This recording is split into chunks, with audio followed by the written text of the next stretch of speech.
जंगल शांत खड़ा था। रात के अंधेरे में एक पहरेदार जैसा जॉन डो भाग रहा था। उसकी सांसें तेज थी, डर उसके चेहरे पर था। वो पीछे मुड़कर नहीं देख सकता था। उस लाश की तस्वीर उसके दिमाग में थी। जंगल अपने राज छुपाए हुए था। हवा में फुसफुसाहट थी, डर का संगीत बज रहा था। जॉन डो अब सुन रहा था। टहनी के टूटने की आवाज उसकी आत्मा पर चोट कर रही थी। वो गलती से उस जगह पर आ गया था जहाँ पेड़ों की छाया नहीं थी। उसे बदबू आई। सड़ांध की लहर से उसे उल्टी होने को हो रही थी। फिर उसने देखा वो भयानक नजारा। एक आदमी सड़े हुए पत्तों और जड़ों के बीच पड़ा था। उसका चेहरा सूजा हुआ था, आंखें गायब थी, खाली खोपड़ियां जिनमें कीड़े रेंग रहे थे।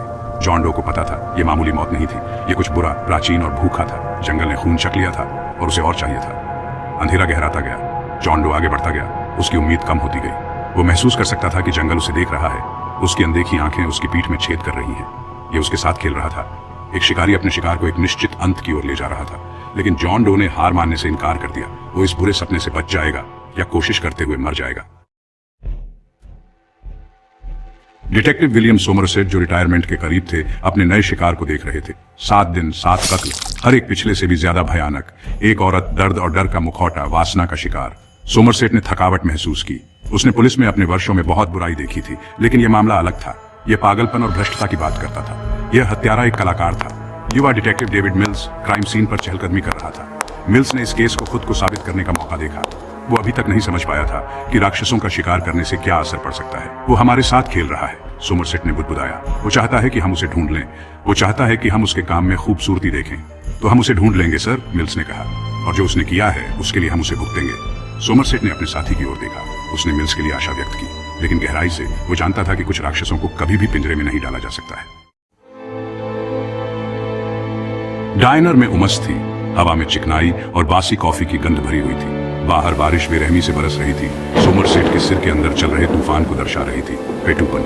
तीसरा शिकार, एक मोटा आदमी, अपने अपार्टमेंट में मृत पाया गया था। उसका पेट अजीब तरह से फूला हुआ था। उसका चेहरा आधी खाई हुई थाली में धंसा हुआ था। कोरोनर ने सोमरसेट के संदेह की पुष्टि की थी। उस आदमी को तब तक जबरदस्ती खिलाया गया था जब तक कि उसका पेट फट नहीं गया। एक धीमी और पीड़ादायक मौत। इस कृत्य की क्रूरता ने सोमरसेट का पेट घुमा दिया। जो कोई भी इन हत्याओं को अंजाम दे रहा था, उसे दर्द देने में एक अलग ही मजा आ रहा था। ऐसा कौन सा राक्षस करता है? मिल्स ने पूछा। उसकी आवाज मुश्किल से दबे हुए गुस्से से कसी हुई थी। सोमरसेट ने कोई जवाब नहीं दिया। उसे जवाब देने की जरूरत नहीं थी। जवाब मरे हुए आदमी की आंखों में था, जो उनकी खोपड़ियों से आरोपित रूप से घूर रहा था। यह सड़ांध की गंध में था, जो हवा से कफन की तरह चिपकी हुई थी। यह उस अंधेरे में था, जो करीब आ रहा था, उन सभी को निगलने की धमकी दे रहा था। उनके पास अब एक नाम था, जॉन डो, एक छोटा चोर जो शहर के अंडरवर्ल्ड में बार बार आता जाता था।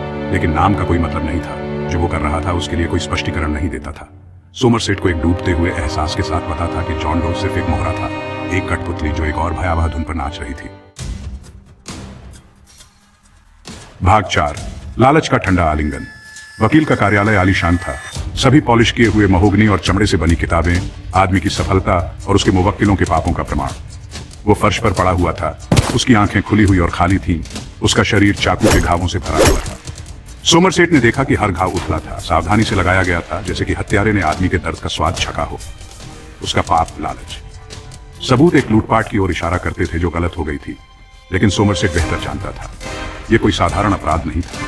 यह एक बयान था, एक संदेश जो द्रुत शीतन सटीकता के साथ दिया गया था। हत्यारा बढ़ रहा था, उसके तरीके बोल्डर होते जा रहे थे, उसका संदेश और स्पष्ट होता जा रहा था। वो हमारे साथ खेल रहा है, मिल्स ने कहा। उसकी आवाज सोमरसेट की पिछली भावना को प्रतिध्वनित कर रही थी। वो चाहता है कि हम जान लें कि वो नियंत्रण में है। सोमरसेट ने उदास होकर सिर हिलाया।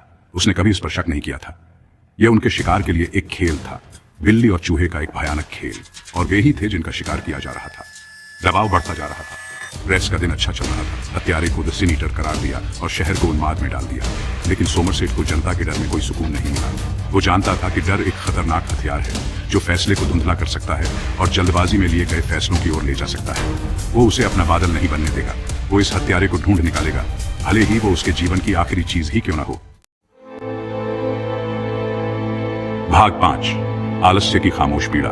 सड़ांध की दुर्गंध लगभग असहनीय थी। अपार्टमेंट एक गंदी जगह, मक्खियों की भनभनाहट के सिवा अंधेरा और खामोश था। सोमरसेट ने उल्टी करने की इच्छा को दबा दिया, क्योंकि वो बिस्तर पर दुबले पतले व्यक्ति को घूर रहा था। पीड़ित एक झाट ड्रग एडिक्ट को रोक दिया गया था। उसके अपने शरीर ने उसके अंतिम क्षणों में उसे धोखा दिया था। उसका पाप, आलस्य। हत्या का विवरण सोचने के लिए बहुत भयानक था। सोमरसेट ने जीवन भर के लिए पर्याप्त मौत देखी थी, लेकिन यह अलग था। यह यातना थी, शुद्ध और सरल। हत्यारे ने अपना समय लिया था। आदमी की पीड़ा को दूर करते हुए उसके जीवन को एक जीवित नरक में बदल दिया था। वो पागल है, मिल्स फुसफुसाया। उसका चेहरा पीला पड़ गया, पूरी तरह से पागल। सोमरसेट जानता था कि मिल्स सही कह रहा था। वे उस स्तर की भ्रष्टता से जूझ रहे थे जो समझ से परे थी। लेकिन पागलपन एक कानूनी शब्द था, निदान नहीं।